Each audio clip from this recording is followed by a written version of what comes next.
Shalom, David Sparkwich here with myhebrewmentor.com. The Hebrew language instructional video that you're about to see was recorded live in my studio, which happens to be the cab of my 2013 Toyota Tacoma truck. You see, I've been studying the Hebrew Bible for over 30 years now, and I'm so passionate about that and imparting that knowledge to others in practical ways. I've actually taken many of my coffee breaks and my lunch breaks from work to record live Hebrew instruction video content. This particular lesson has student and teacher handout notes that go along with the lesson that I'm making available to you. If you'd like your own set, you simply need to email me at admin@myhebrewmentor.com. That's admin@myhebrewmentor.com, and I'll get that right out to you. I hope you enjoy your lesson today. Okay, welcome to lesson 186. This is Masoretic pause marker identification. We're looking at Genesis chapter 15, verse 1. This lesson should be really helpful and remove some of the mystery behind the Masoretic diacritical markings. I would rate this lesson between intermediate and advanced. This is definitely not a lesson for people that are new to the Hebrew language. With that being said, let's go ahead and read what drill number 5 of 16 says. Drill number 5 of 16 says we should learn to recognize by sight where to pause in the reading of a Hebrew verse by recognizing some of the more common disjunctive accents. So I'm going to pause there. I say more common because there's like 27 of them or 30 of them. There's 27 or 30 different diacritical markers. I haven't counted them anytime recently. There's a lot. And they're indicated by very strange markings. So if you thought the vowels in Hebrew were strange, these are even stranger, and they're very diverse and creative.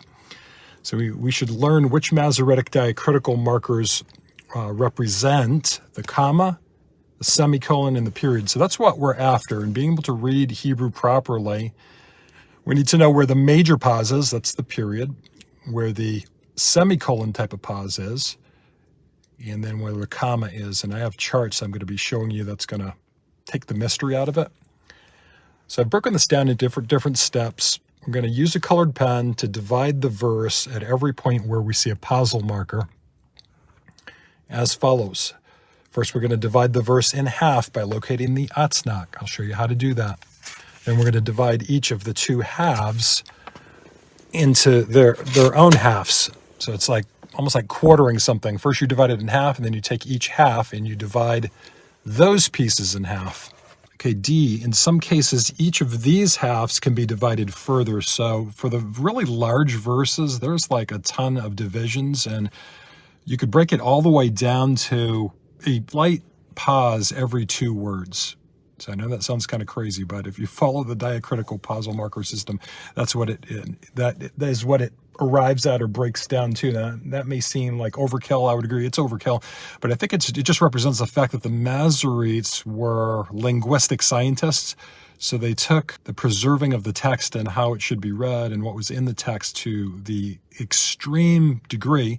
Thankfully, they took that kind of care because we have a Bible that we can actually rely on today and really trust the Bibles that we read, and especially when you get into the original languages and manuscripts, it's something that is very trustworthy. Okay, little asterisk. It says, please refer to the complete list of disjunctive accents found. I've got this actually listed in the Mastermind Hebrew Language Tool Vault for those that are interested. Got a handy little chart here, and it breaks down the different components. This is a phrase that's found in Genesis chapter 1, verse 9, and God said, let the waters be collected. So the consonantal letters are in black. As you can see, all the consonants, black letters. The nakud are in red. So those mostly appear beneath the letters. In some select cases, they can appear above a letter like vayomer. You've got a cholam kal, a light cholam, defective cholam. Okay, it mentions degashim, so that's plural for degesh. These are gemination marks. Gemination is a fancy word that just means doubling. And so that is a reference to when the degesh is a degesh forte, or otherwise known as a degesh chazak, a strong degesh. It doubles the letter, so we see that in the yod.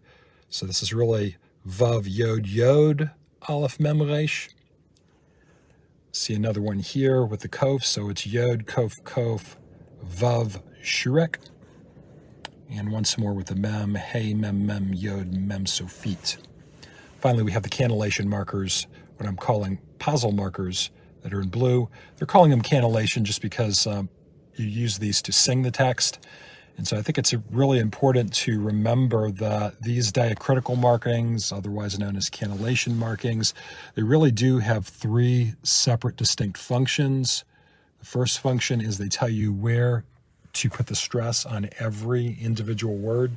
So notice here, the diacritical marker is beneath the second syllable, so it's vayomer, not vayomer, and so that's really helpful. So that's the first function of a diacritical marker. The second function is that it tells you where to pause in each sentence. I'm not going to demonstrate that on this phrase because we have a whole pasuk on the next page, and we'll have ample opportunity to demonstrate how that works. Finally, they are cantillation markings. They indicate musical notes, and that would be a very worthy pursuit if you feel led. It's called laning. And there are many fine videos on YouTube, also some real excellent free Jewish resources that are apps for your iPhone, Android apps that will teach you how to lane, how to chant the Hebrew text as they do in the synagogue of the Torah scrolls. Next page.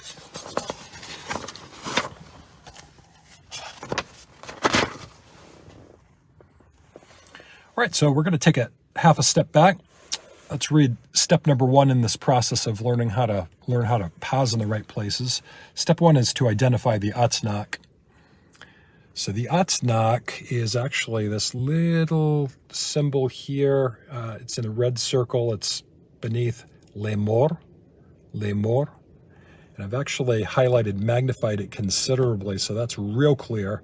A lot of times these diacritical markings in the videos don't come out. They're kind of fuzzy because they're tiny, little tiny things. So this is a very significant one. The other majorly significant one comes on the last, underneath the last word. Looks like just a vertical line. You probably see it there. It's not circled, but me'od. So that vertical line is a saluk, and that indicates a major pause. It's kind of like a period. Okay, so the first step, you're going to do this in your homework. You can download the sheets, print them out, and print out just a verse of Genesis 15:1, and try searching through the pasuk and see if you can spot the atznach. And when you find it, and you will draw a circle around it. And just bear in mind, not every verse in the Tanakh has an atznach. The longer ones do. Sometimes you get a really short one, and it doesn't. And the reason why, atznach is designed to separate the two major thoughts that are represented, or phrases in each verse, to separate them in half. The atznach does not always come right in the middle of a pasuk, though this pasuk it certainly does. It's pretty much in the middle. But sometimes you'll be surprised it'll come in strange places, and the sentence will be lopsided. It'll be like 80% of the sentence in the atznach, and then you've got a little bit left over, or it could be 40% to 60%, that sort of thing. All right. So also in red, place a colored divider bar after the word containing the atznach. I've done this. That's the colored divider bar. The reason why we're doing this is so when we go to finally practice reading the pasuk with the correct pauses, we really need the bars.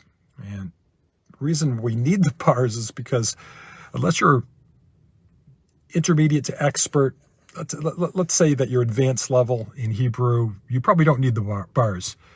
You're so used to the letters, the vowels, you know what everything is. And you can also, out of your peripheral, catch the different diacritical markings, and you know what they mean. But that's not most of us, right? So even I've had quite a bit of practice with this, but I still find taking the time to just draw some bars in there super helpful when it comes time to do the reading. And the beauty of it is you're training yourself to read correctly as opposed to incorrectly. It's always best to read something the way it was intended to be read. Okay, step number 2. You're going to review the lists. I have 2 lists, D1 and D2. I'll discuss that. These are disjunctive markers, lists of disjunctive markers, 2 different lists. D1 has greater authority than D2. There's also D3, 4, 5, but we're not going to go that far down today. That's more material than is necessary. I want to give you a simple overview. The D1, D2, D stands for disjunctive. What is a disjunctive marker, pausal marker? Disjunctive marker is a diacritical marking in the sages in the Hebrew text that essentially tells you to stop reading, to take a momentary pause and then to continue. And if it's not a disjunctive marker, it is a conjunctive marker. Those are the only two types of markers there are, disjunctive and conjunctive. So conjunctive would be the opposite. It tells you don't pause. Continue reading this word along with the next word without pausing. So we're going to do the same thing with these markers. I've color-coded them. So the green circle goes with the green D1, and then of course the blue circle goes with the blue list, D2. So let's take a look at those lists, see what they consist of. Okay, D1, pretty simple, right? There's only three. There's only three in the lists. Tifcha, you see a lot of those. Little zakef and segalta. Segalta is an upside down segol, but it appears above a word. And we do not have an example of the segalta in this particular pasuk, so don't worry about that. So the first step here is identifying with green circles, and I have done that, the tifcha and the little zakef. So if we pan across the verse, don't see anything. Whammo, right there. What is that? That's a little zakef katan. And by the way, when I say green, I talk about levels of authority. The way these work is the ones in green, the short list, have a greater authority. So it'd be like a prince. So you get a king. The king is sof pasuk. That stops the reading of the verse before you begin the next verse. That's the king. Next to the king, you've got, let's say, queen, or you could say a prince. And so you've got a saluk. That also stops the verse, but the saluk basically has authority over from this point all the way back to the atnak. So it has governing authority over this entire portion. And so it's all broken into levels of authority.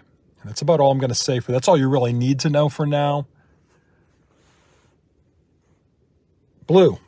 Okay, so we get the blue circles. So those are indications of D2 disjunctive accent markers. We've got tabir. Looks like that. Don't confuse it with a hirek. It is not, and sometimes it appears beside something and people confuse it as a hirek because it's got that little tiny dot. We're used to saying E when we see a little tiny dot beneath a consonant, but this is not that. Pashta. Looks like a right parenthesis, slightly cocked. Zarka looks like, what do they call that? An S-hook in carpentry, in hardware. S-hook on its side. I don't see any Zarka in this particular pasuk. And then Rivia. Rivia is, I call it the black diamond.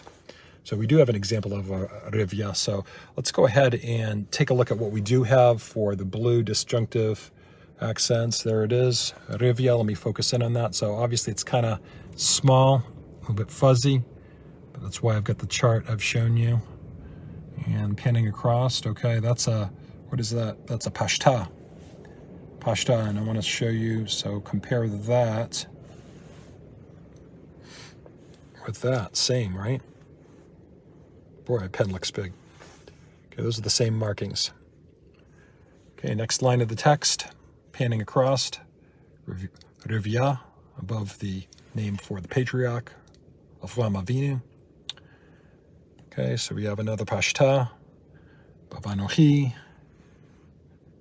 Next, last part of the pasuk. Okay, nothing more. So let's pan out here. All right, so we've done our job. So this is something that you can actually do on your own. And it sounds kind of a lot, but if you just download the student handout sheets that I'm giving you access to, literally just save this page. You could even cut out these little boxes at the bottom and tape them on your window or your corkboard or whatever, wherever you want to put it. But we want to start training ourselves to learn to recognize 1, 2, 3, 4, 5, 6, 7, plus the atnak is 8, plus the saluk is 9, plus sof pasuk is 10. So 10 markings. So instead of 30, how about 10? Does that seem more reasonable? That seems more reasonable. Okay, let's read step 3. We're going to put to work all the work that we have just done, we are going to now apply to actually reading the pasuk. So we're going to attempt to read the verse while pausing at every place where we've placed a dividing bar. So I'm not going to read the rest of that. I think you get the point. So let's practice reading together this morning and pausing at the right places. Genesis 15:1, it is written, Achar hadavarim ha'ela, pause, haya davar Adonai, pause, el Evram, pause.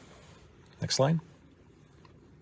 B'machazeh, pause, lemor, pause, al tira Avram, pause, Anochi, pause, magen lach, pause, Sacharcha, next line, Harbe ma'od. All right, see how easy that was? So having those dividing lines as bars really help. It's going to help you guys, but you've got to actually do the work. And I find if people don't do this, they don't take the time to do these exercises, I'm telling you, they will almost never get to the point where they're reading Hebrew correctly by pausing in the right places. And that is the absolute truth. And so you've got to begin to get educated and train yourself. And again, if this is beyond you, there's no condemnation. Just put this on the back burner. You can come back to a lesson like this later. Because my teaching system has been built on the principles of the 16 drills, you will in the course of time see this again and again. So I'd like to try this one last time, just picking up the speed. Achar hadavarim ha'ele, haya davar Adonai, el Avram. B'machazeh lemor, al tira Avram, Anochi, magen lach, Sacharcha. Harbe ma'od. So there you have it. So I'm not going to be translating it today. We'll spend some time translating. We're going to give one more lesson to this particular pasuk. And here's a nice little chart. So this is actually a very interesting chart. Dichotomy levels of disjunctive accents by authority. Table 5.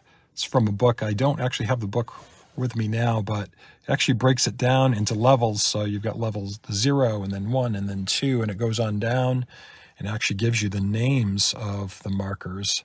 Unfortunately, the chart, they really should have added the actual marker in itself, the symbol, what it looks like in Hebrew. I'm was disappointed they didn't do that because that's not very helpful for the new person that's studying. But in any case, it's kind of a neat little chart. So, okay, guys, I wish you a very blessed Shabbat, and we will see you at some point in the future. Lehitraot. Shalom, shalom.